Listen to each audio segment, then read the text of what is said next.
손흥민 선수가 수식어가 필요 없을 정도로 멋진 한국 청년이란 점은 여러분 모두 잘 알고 계실 겁니다. 실력도 매너도 경력도 인성도 모두 다 손흥민이 최고란 이야기까지 나올 정도죠. 사실 이 정도로 성공적인 커리어를 쌓으며 돈방석에 앉은 사람들은 연예인이든 스포츠 스타든 전 세계의 건물을 사들이는 데 집중하는 것이 사실입니다. 그러나 그는 정반대 행보를 보입니다. 미국에서 손흥민 선수의 연봉에서 소니가 내고 있는 세금의 규모, 특히 미국 캘리포니아주와 한국에 내고 있는 세금을 계산해 보도한 뉴스가 화제인데요. 오늘은 이미 우리가 너무 잘 알고 있는 손흥민 선수의 인성에 관련한 이야기를 다양한 일화와 함께 전해드리려고 합니다. 번거로우시겠지만 잠시 구독 설정도 부탁드립니다. 최근 이른바 손비어 청가를 불렀던 LA타임즈에서 이번에는 소니의 MLS 진출과 세금이라는 주제로 기사 하나를 냈습니다. 최소 870만 불 이상, 이적료는 2,650만 불로 MLS 역대 최고액을 지불하고 2027년까지 계약한 소니의 연봉에서 차 떼고 포 떼어내고 소니 주머니에 남는 실수령액을 계산하는 기사를 내서 화제인데요. 기자는 먼저 소니가 연간 1,000만 달러의 연봉 계약을 체결했다는 첩보 기반의 가정으로 글을 시작합니다. 사실 미국은 주 하나가 일반적인 국가의 권한을 갖고 있다고 볼 정도로 주정부의 입김이 센데요. 그렇다 보니 미국에서 손흥민 선수처럼 초고액 연봉을 받는 사람들은 럭셔리 텍스라고 불리는 이른바 징벌적 세금이 엄청나다고 합니다. 연방정부와 주정부 모두의 말입니다. 그렇게 가장 먼저 공제하는 것이 연방소득세입니다. 소득세는 누진세 구조로 최고 세율이 37%로 한국보다 적은 편인데요. 고액 연봉자는 대부분 최고 구간에 속할 정도로 그 허들이 낮습니다. 1,000만 달러의 연봉을 받는다고 가정했으니 약 370만 달러가 연방소득세로 부과되죠. 여기에 사회보장세와 메디케어라에서 건강보험 세금 플러스 고소득자 추가세 0.9%가 더해지면 약 24만 3,600불이 추가로 부담되는 구조죠. 여기에 주소득세도 납부해야 합니다. LAFC가 위치한 남가주는 미국 내 최고 수준의 소득세율을 자랑하는데요.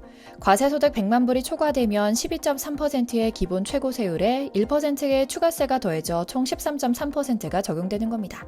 단순 계산하면 약 133만 불을 추가 지불하는 셈이죠. 하지만 여기서 끝이 아니었습니다. 프로 운동선수는 조크텍스라는 세법의 적용을 받는데요. 원정 경기를 치르는 주에서도 해당 경기에서 발생한 소득에 대해 그 주에 내는 세금입니다. 가령 시즌 중 40%가 원정 경기고 그중 절반이 뉴욕, 일리노이 등 주세가 있는 지역에서 열린다고 가정하면 평균 5% 세율로 약 10만 불의 원정 주세가 발생합니다. 그리고 이를 모두 합산하면 손흥민 선수의 미국 내 세금을 제하고 받는 실수령이 약 488만 2,400달러입니다. 세금이 연봉의 약 51.18% 수준인 것이죠. 기자는 이 세금 계산에 한마디를 덧붙이며 말합니다. 소니가 사우디 프로리그로 이적했다면 연간 약 3,200만 달러 수준의 연봉을 받는데 개인 소득세가 전혀 없기 때문에 연봉 전액을 인마이 포켓할 수 있었을 것이다. 하지만 소니는 뜻하는 뭔가가 있어서 미국으로 왔다. 그리고 우리 LA 시민들은 지금 손흥민의 시대에 살고 있다. 감사한 일이다 라고 말입니다. 이어 LA타임즈는 소니는 여기에 한국서 세금을 더 낸다라며 그의 과거 행보를 추적한 특집 기사를 덧붙이기도 합니다. 실제로 수년 전 시즌을 마치고 한국에 입국했던 손흥민 선수가 가장 먼저 찾은 곳은 어디였는지 아시나요? 바로 한 대형 회계법인이었습니다. 그를 쫓아간 기자들도 적잖이 당황했다고 하는데요. 사실 그는 지난해 종합소득세 신고분을 확인하기 위해 방문했다고 하는데요. 이처럼 손흥민은 그동안 영국과 한국국세청에도 꼬박꼬박 종합소득세를 내고 있는 모범 납세자로 알려져 있습니다. 일반적으로 해외에서 돈을 벌어들이는 한국인들은 국내에 거주하고 있지 않기 때문에 여러 가지 문제로 소득세를 산정하는 일부터 꽤나 복잡한 과정을 거쳐야 한다고 합니다. 그럼에도 그는 귀국 바로 다음날 회계법인에 방문해 당시 160억 원의 연봉과 30억 원이 넘는 광고 모델료에 대해 철저하게 세금을 내겠다는 강한 의지가 반영된 것이죠. 심지어 대리인을 내세운 것도 아니고 직접 방문해서 말이죠. 특히나 해외 여러 축구 선수들이나 한국 연예인들이 세금 문제로 사회적으로 문제가 됐던 것을 보면 손흥민 선수의 납세 의지와 준법 정신이 얼마나 투철한지를 알 수 있는 대목이었는데요. 그 당시 크리스티아노 호날두는 스페인 레알 마드리드에서 뛰던 당시 영국 버진 아일랜드에 있는 페이퍼 컴퍼니를 우회하여 초상권 수익에 대한 세금 1,460만 유로, 하나로 약 186억 원을 포탈한 혐의로 재판을 받기도 했는데요. 그래서 스페인 법원은 호날두에게 약 242억 원의 벌금형과 집행유예 23개월을 선고하기도 했죠. 깨끗할 줄만 알면서 신격화되던 리오넬 메시 역시 유령회사를 설립해 초상권 수입에 대한 약 55억 원의 세금을 탈루한 혐의로 스페인 법원에서 징역 21개월을 선고받기도 했죠. 하지만 소니는 말 그대로 정반대 행보를 걸었습니다. 이들과 비교했을 때 귀국하자마자 회계법인을 찾아 세금 문제를 처리하는 손흥민 선수를 보면 정말 그는 다르긴 다르다고 느껴지는데요. 확실히 외신들은 기존의 프로스포츠 스타들이 보여주는 돈 자랑, 돈 관리와는 180도 다른 소니의 이런 모습에 적잖이 놀라는 모양입니다. 대체 손흥민 선수는 돈 관리를 어떻게 하는지에 관심을 표하며 심층 취재에 돌입했던 LA타임즈도 역시 라는 탄식으로 귀여운 실망감을 보여줬는데요. 실제로 손흥민은 그 많은 돈을 모아 고향 동네에 체육공간을 조성하는 데 투자해 왔습니다. 춘천에 있는 손흥민 체육공원은 축구장 2면과 풋살장 2면, 족구장 1면 등 축구 저변을 넓히고 인재를 양성하기 위해 만들어졌는데요. 그런데 더 놀라운 점은 지자체나 정부의 지원을 전혀 받지 않고 만들었다는 점이었습니다. 학업과 축구를 병행할 수 있는 축구 대안학교를 운영할 계획이며 심지어 일부 시설은 대중에게 공개할 것이란 약속도 지켰죠. 사실 그의 인성은 아버지 손흥정 감독을 꼭 빼닮은 부분인데요. 손 감독은 때로는 자상한 아버지, 또 때로는 아주 엄격한 호랑이 코치로 그를 최고의 축구 선수이자 대안의 청년으로 키워냈습니다.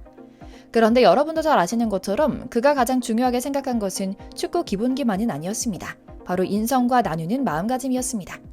손 감독은 170억 원에 달하는 체육공원 투자를 집행하기 전에 손흥민에게 이 돈으로 건물을 사면 네가 편하게 살 수 있지만 체육공원을 지으면 대한민국과 축구 꿈나무들이 미래를 위해 뛸 것이고 그게 더 가치 있는 일일 것이다 라고 말했다고 합니다.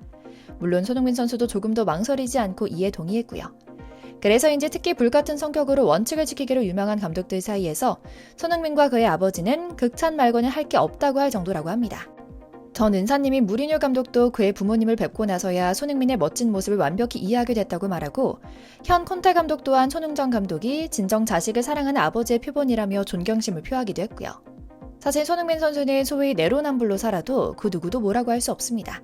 그 자리까지 올라가는데 흘린 땀과 눈물을 잘 알고 있으니까요. 그러나 그는 언제나 자신보다 팀을 가장 먼저 생각하는 진정한 팀플레이어가 되기로 마음먹은 보물입니다. 득점왕에 한 발 다가갈 때도 모든 인터뷰에서 늘 팀의 승리가 먼저다라는 의지를 밝히기도 했죠. 한국 국민으로서의 책임인 세금을 철저하게 처리하는 것은 물론이고 더 나아가 아예 자신이 벌어들인 돈을 지역사회와 한국의 미래를 위해 과감히 투자하는 그의 모습을 보고 있자니 가슴이 먹먹해지는 감동이 느껴지는데요. 80년대 차범근, IMF 시절 박찬호, 박세리 선수에 이어 2002년 이후 박지성 선수 등 여러 스포츠 스타들이 한국인들에게 준 감동과는 또 다른 파동이 느껴져 더욱 신기합니다. 한국인들은 이런 손흥민 선수의 모습을 보면 그가 정말 잘 컸다는 생각을 하는데요. 서양인들 생각도 마찬가지인 것 같습니다. 최근에는 어떻게 하면 이런 사람이 길러지는가에 집중해 손흥민이 어린 시절부터 유학하며 선수로도 뛰었던 독일 여러 언론들이 그의 성장 과정을 취재하는 일에 앞장서고 있다고 할 정도인데요. 프로그램에서는 앞서 소개해드린 손흥정 감독의 훈육뿐 아니라 그가 유소년으로 뛸 때 기숙사를 관리하던 일종의 사감 선생님의 증언도 확보합니다.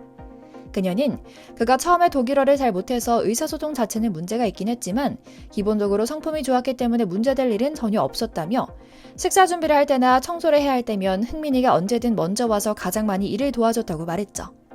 아버지 손흥정 감독에 대한 일화도 빼놓지 않았습니다. 모든 일정이 끝난 뒤 다른 동료들이 TV를 보며 놀고 있을 때 손흥민 선수는 아버지와 함께 야간 훈련을 했다는 이야기도 전했는데요. 실제로 손흥정 감독은 청년 손흥민과 꼭 같은 강도에 같은 운동을 같이 하며 손흥민 선수를 이끌었다고 합니다. 참 대단한 일입니다. 소니는 언제 어느 곳에 가더라도 최고의 선수일 뿐만 아니라 최고의 사람이다. 모두가 소니를 사랑한다 라는 평을 받고 있습니다.